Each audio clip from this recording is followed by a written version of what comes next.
സാന്ത്വനത്തിൻ്റെ ഇന്നത്തെ എപ്പിസോഡിലേക്ക് എല്ലാവർക്കും സ്വാഗതം. അങ്ങനെ നമ്മുടെ ആര്യൻ ഡോർ തുറന്നിറങ്ങുന്നുണ്ട്. ആര്യ മോനെ, നീ എവിടെയായിരുന്നു? നിന്നെയും കാത്തിരിക്കുകയായിരുന്നു ഞങ്ങൾ ഓണസദ്യ കഴിക്കാൻ, വായോ എന്നൊക്കെ പറഞ്ഞ് നമ്മുടെ ബാലൻ ഓടിച്ചെല്ലുന്നുണ്ട് ആര്യൻ്റെ അടുത്തേക്ക്. ആ സമയത്ത് തന്നെ കൃഷ്ണമംഗലത്താരെല്ലാവരും ഇങ്ങനെ ആര്യനെ ആദ്യമായിട്ട് കാണുന്ന പോലെ ഇങ്ങനെ നോക്കി നിൽക്കണം, എന്താണ് ഇതെന്നൊന്നും അറിയാണ്ട്.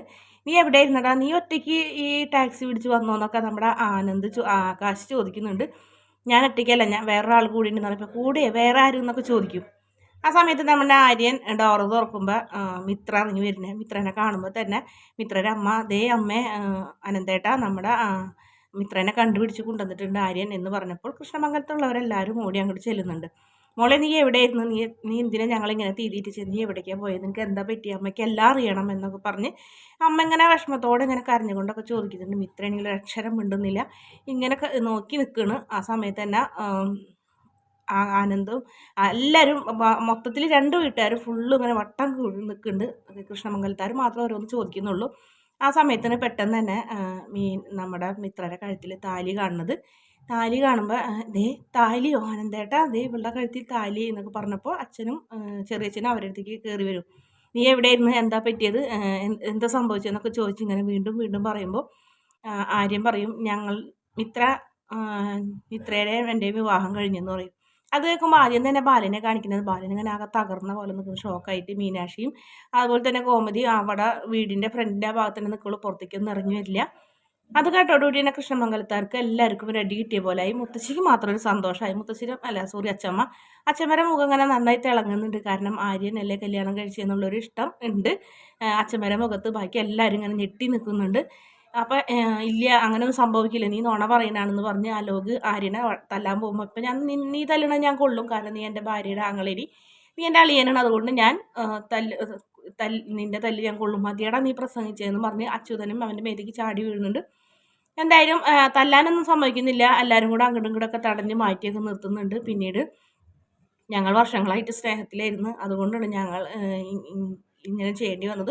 വിവാഹത്തിൻ്റെ തലേദിവസം ഞാൻ മിത്രനെ വിളിച്ച് പോയത്, ഞങ്ങളൊരു അമ്പലത്തിൽ വെച്ച് വിവാഹം കഴിച്ച്, ഇതിൽ കൂടുതൽ നിങ്ങൾക്ക് എന്താ അറിയണ്ടേന്നൊക്കെ ചോദിക്കും. ആ സമയത്ത് തന്നെ എല്ലാവരും ഇങ്ങനെ ഷോക്കായിട്ട് തന്നെ നിന്ന് എന്ത് പറയണമെന്നൊന്നും അറിയില്ല. കടുത്ത പ്രണയത്തിലായിരുന്നു ഞങ്ങൾ എന്ന് പറഞ്ഞപ്പോൾ പെട്ടെന്ന് രാജശ്രീക്ക് ദേഷ്യം വരുന്നുണ്ട്. രാജശ്രീ അല്ല, ചെറിയമ്മ വന്നിട്ട് അവളെ മിത്രയുടെ കൈ പിടിച്ച് വലിച്ചിട്ട് വരും. ചോദിക്കുന്നുണ്ട്, പ്രേമം തലയ്ക്ക് പിടിച്ചിട്ട് വീട്ടിൽ നിന്ന് ഇറങ്ങി കല്യാണ തലേദിവസം ഇറങ്ങിപ്പോയി, നീ എന്തിനേണ്ടി സ്വർണം കൊണ്ടുപോയത്? അനന്തേട്ടൻ കഷ്ടപ്പെട്ടുണ്ടാക്കിയ സ്വർണ്ണം നീ എന്തിനേണ്ടി കൊണ്ടുപോയത്? സ്വർണം മാത്രമല്ല പണവും പറയടി, അതെന്തേന്നൊക്കെ ചോദിക്കുന്നുണ്ട്. അപ്പോൾ അവർക്ക് എല്ലാവർക്കും സ്വർണ്ണത്തിൻ്റെ കഥ, ഒന്നും രണ്ടുമല്ല 100 പവൻ്റെ സ്വർണ്ണമാണ് നീ എടുത്ത് പോയിട്ടുള്ളത്. ആ സ്വർണ്ണം നീ എന്ത് കാണിച്ചത് ഞങ്ങൾക്ക് അറിയണം എന്ന് പറഞ്ഞപ്പോൾ അതെ, ആ സ്വർണ്ണം എന്തേന്ന് അച്യുതനും ചാടി ചോദിക്കുന്നുണ്ട്. സ്വർണ്ണം ചിലവായി പോയിന്ന് ആര്യം പെട്ടെന്ന് പറയും. ഇത്രയും ഒരു അക്ഷരം മിണ്ടുന്നില്ല. സ്വർണം ചിലവായിന്നാ 2 ദിവസം കൊണ്ടാ, നീ എന്തീ പറയണത്? മോളെ, നീ വലിയൊരു അപകടത്തിലാണ് വന്ന് പെട്ടിട്ടുള്ളത്. ഇതൊക്കെ ഇവൻ ഉണ്ടാക്കിയത് പ്രശ്നങ്ങൾ. എന്തായാലും അതിന് മുന്നേ തന്നെ നമ്മുടെ ബാലൻ പായസമൊക്കെ ഉണ്ടാക്കിയിട്ട് കൃഷ്ണമംഗലത്തേക്ക് കൊടുത്തയക്കുന്നുണ്ട്. പിണക്കൊക്കെ മറന്ന് കഴിക്കാൻ പറഞ്ഞ് നമ്മുടെ ധർമ്മം കൊണ്ടുകൊടുക്കുകയും അവർ ആ പായസം കുടിക്കുകയൊക്കെ ചെയ്ത് നല്ല സ്നേഹത്തോടെ നല്ല ഇഷ്ടത്തോടെ വഴക്കൊക്കെ മാറി നിൽക്കുകയായിരുന്നു. ഇതിനായിരുന്നല്ലടാ നീ ചെയ്തത്, നീ എന്തായാലും ആ പായസത്തിൽ ഇക്കണക്കിന് വിഷം ഉണ്ടായിട്ടുണ്ടാവുമല്ലടാ എന്ന് ചോദിച്ചപ്പോൾ ആകാശിന് ദേഷ്യം വരുന്നുണ്ട്. ആകാശത്തെ മര്യാദയ്ക്ക് സംസാരിക്കണം എന്ന് പറഞ്ഞാൽ ആകാശ് ചാടി വീഴുമ്പോൾ, മോനെ വേണ്ട, മിണ്ടാണ്ട് നീ ഒരു അക്ഷരം മിണ്ടരുതെന്ന് പറയും.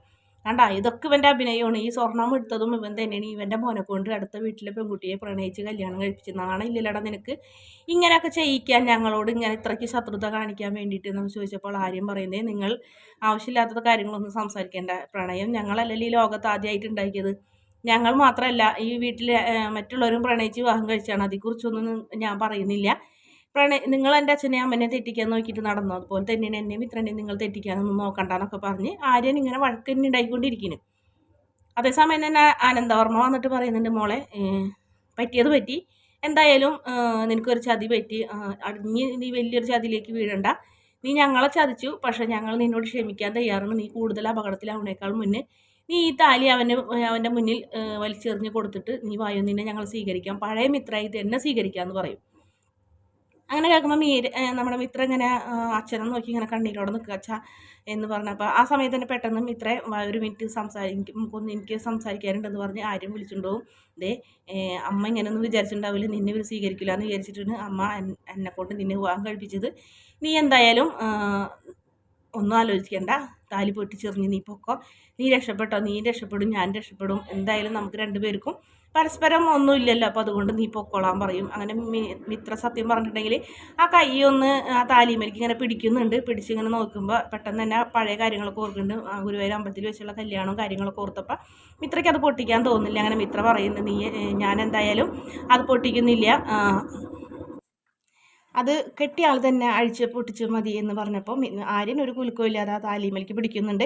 പക്ഷേ ആര്യൻ അത് പിടിച്ചു കഴിഞ്ഞാലും ആര്യന് പെട്ടെന്ന് തന്നെ വിഷമാവുന്നുണ്ട്. ആ ആര്യൻ്റെ മനസ്സിലും പഴയ കാര്യങ്ങളൊക്കെ ഓർക്കും. പെട്ടെന്ന് തന്നെ ആര്യൻ ആ താലി ഇങ്ങനെ വിട്ടിട്ട് മിത്രനെ കൊണ്ട് അച്ഛൻ്റെയും അതുപോലെ തന്നെ മറ്റുള്ളവരുടെ മുന്നിലേക്ക് വന്നിട്ട് പറയുന്നുണ്ട്, ദേ നോക്ക്, ഞാൻ ഇവളുടെ കഴുത്തിൽ താലി കെട്ടിയത് ഞങ്ങൾ മരണം വരെ ഒന്നിച്ച് ജീവിക്കാൻ വേണ്ടിയിട്ടാണ്. നിങ്ങളാരും ഞങ്ങളെ തടയാനൊന്നും നോക്കണ്ട, ഈ താലി അഴിച്ചു പൊട്ടിക്കാൻ നിങ്ങൾ വിചാരിച്ചാൽ നടക്കില്ല എന്നൊക്കെ പറഞ്ഞ്. അപ്പം ആര്യൻ അങ്ങനെ പെട്ടെന്നൊരു തീരുമാനം എടുക്കുക. അത് കേൾക്കുമ്പോൾ ഗോമതിക്ക് വലിയ സന്തോഷമുണ്ട്. പെട്ടെന്ന് തന്നെ അലോക് വീണ്ടും അവനെ തല്ലാൻ നോക്കുന്നുണ്ട്. ഞങ്ങളുടെ മിത്രനെ നീ ചതിച്ചതണ്ട, നീ എന്തൊക്കെയോ പറഞ്ഞ് കഴിഞ്ഞിട്ട് കൂടെ കൂട്ടാൻ നോക്കിയതാണ് എന്നൊക്കെ പറഞ്ഞ് പിടിച്ച് വലിച്ച് ആര്യനെ പിടിച്ച് വലിക്കുമ്പോൾ ആനന്ദിനെ ഇഷ്ടപ്പെടുന്നില്ല. ആനന്ദ് പറയുന്നത് കയ്യാങ്കളി ഒന്നും വേണ്ട, ഞങ്ങളുടെ അനിയനെ തൊട്ട് പോകരുത്, എന്തെങ്കിലും ഉണ്ടെങ്കിൽ പറഞ്ഞു തീർത്താൽ മതി എന്നൊക്കെ പറയും. എന്ത് പറഞ്ഞു തീർക്കാനുണ്ടാ, എൻ്റെ പെങ്ങളെ കൊണ്ടുപോയി ചതിച്ച് എന്തൊക്കെയോ പറഞ്ഞ് പറ്റിച്ച് കല്യാണം എന്ന് പറഞ്ഞൊരു താലിയും കെട്ടി വന്നേക്കാണ്, ഞങ്ങളെ സ്വർണ്ണമൊക്കെ എടുത്തിട്ട് ഇതിന് ഈ ചതിക്ക് ഞങ്ങൾ ക്ഷമിക്കില്ലടാ, ഈ ചതി ഞങ്ങൾ ക്ഷമിക്കില്ലടാ എന്നൊക്കെ പറഞ്ഞ് ഇങ്ങനെ പൊട്ടിത്തെറിക്കുന്നു. ലോകിനാണ് ഏറ്റവും ദേഷ്യം, ലോകിൻ്റെ കല്യാണം മുടങ്ങിയ കൂടി ഉള്ളപ്പോൾ. എന്തായാലും ധർമ്മമാമനാണെങ്കിൽ എന്തൊക്കെയോ ഒരു സംശയം തോന്നുന്നു. ധർമ്മൻ ഇങ്ങനെ ആര്യൻ്റെ മുഖത്തേക്ക് നോക്കുന്നത് അത്രയും നേരം. ആര്യൻ എന്തായാലും ഇത്രനെ വിവാഹം കഴിക്കില്ല എന്ന് ധർമ്മന് നല്ല ഉറപ്പുണ്ടായിരുന്നു. എന്തോ സംഭവിച്ചിട്ടുണ്ടെന്ന് മനസ്സിലായി. ആര്യൻ ഇങ്ങനെ ആര്യനെ സംശയത്തോടെ നോക്കുന്നുണ്ട് ധർമ്മൻ. പക്ഷെ ആര്യൻ ധർമ്മൻ്റെ മുഖത്തെ നോക്കാണ്ട് നിൽക്കുകയാണ്. അതിനുശേഷം വീണ്ടും പറയുന്നുണ്ട്, ഞങ്ങൾ എന്തായാലും സ്നേഹിച്ചു വിവാഹം കഴിച്ചു, ഇനി ഞങ്ങൾ ഒരുമിച്ച് ജീവിക്കാൻ പോകണം, നിങ്ങൾ ആർക്ക് എന്ന് വെച്ചാലും ആരും ഞങ്ങളെ തടയാൻ ഉദ്ദേശിക്കാൻ വേണ്ട, ഞങ്ങൾ ഭാര്യ ഭർത്താക്കന്മാരായിട്ട് തന്നെ ജീവിക്കാൻ പോണ്, നിങ്ങൾക്ക് പറ്റുമെന്നുണ്ടെങ്കിൽ മിത്രനെ അനുഗ്രഹിക്കാൻ പറയും. മിത്രനെ അനുഗ്രഹിക്കണോ ഞങ്ങളോ എന്ന് പറഞ്ഞ് ആനന്ദവർമ്മ പറയുന്നുണ്ട്, മിത്രേ നീ ഒന്ന് ഓർത്തോ, ഇതോടുകൂടി ഞങ്ങളും നീ തമ്മിലുള്ള ബന്ധം അവസാനിച്ച് ഞങ്ങളുടെ വീടിൻ്റെ പടി പോലും നീ ചവിട്ടരുത്, ഞങ്ങൾക്ക് ഇങ്ങനെ ഒരു മോളും ഇല്ല, ഞങ്ങൾ നിന്നെ ഉപേക്ഷിച്ച് ഇവിടെ ഉപേക്ഷിച്ച് പോകണമെന്ന് പറഞ്ഞ് അച്യുതവർമ്മയും ആനന്ദവർമ്മയും പോകുന്നുണ്ട്. കൂട്ടത്തിൽ രാജശ്രീയും അമ്മയും എല്ലാവരും ചെറിയ മകൾ എല്ലാവരും കൂടി പോകുന്നുണ്ട്. പക്ഷേ അച്ഛമ്മയ്ക്ക് മാത്രം പോകാൻ പറ്റില്ല. പക്ഷെ അച്ഛമ്മ ഇങ്ങനെ വിഷമത്തോടെ അങ്ങനെ നോക്കി നിൽക്കുന്ന ഒരു ഭാഗം കാണിക്കുന്നുണ്ട്. പിന്നീട് അവരെല്ലാവരും പോകുമ്പോൾ ആര്യൻ അവരെല്ലാവരും പോയിട്ടില്ല, അതിന് മുന്നേ തന്നെ ആര്യൻ നല്ല വലിയ മാസ് കാണിച്ചു കഴിഞ്ഞിട്ട് നമ്മുടെ മിത്രരെ കൈ പിടിച്ച് ഇങ്ങനെ കയറാനായിട്ട് കൈ പിടിച്ച് വലിച്ചും കഴിഞ്ഞിട്ട് കൊണ്ടുപോകാൻ ഞങ്ങളുടെ ഗൃഹപ്രവേശം നടത്താൻ പോകണമെന്ന് പറഞ്ഞ് വലിയ ധൈര്യത്തോടെ തന്നെ അങ്ങോട്ട് പടി കയറ്റാണ്, വീട്ടിൻ്റെ അടുക്കി കയറാൻ പോകുമ്പോൾ നമ്മുടെ പെട്ടെന്ന് തന്നെ ബാലൻ തടയുണ്ട്. എവിടേക്കിനി എന്ന് ചോദിക്കും. അപ്പം എവിടേക്കിനി നീ ഇവളെ കൈ പിടിച്ചെന്ന് പറഞ്ഞ് നോക്കുമ്പോൾ ബാലൻ്റെ തന്നെയാണ് അങ്ങനെ പറയുന്നത്. ഇങ്ങനെ ആലോചിച്ച് ഇങ്ങനെ ബാലൻ്റെ മുഖത്തേക്ക് ആര്യം നോക്കി നിൽക്കുന്നതോടെയാണ് ഇന്നത്തെ എപ്പിസോഡിൻ്റെ അവസാന ഭാഗം. വീഡിയോ ഇഷ്ടപ്പെടുകയാണെങ്കിൽ ചാനലൊന്ന് സബ്സ്ക്രൈബ് ചെയ്ത് സപ്പോർട്ട് ചെയ്യണേ.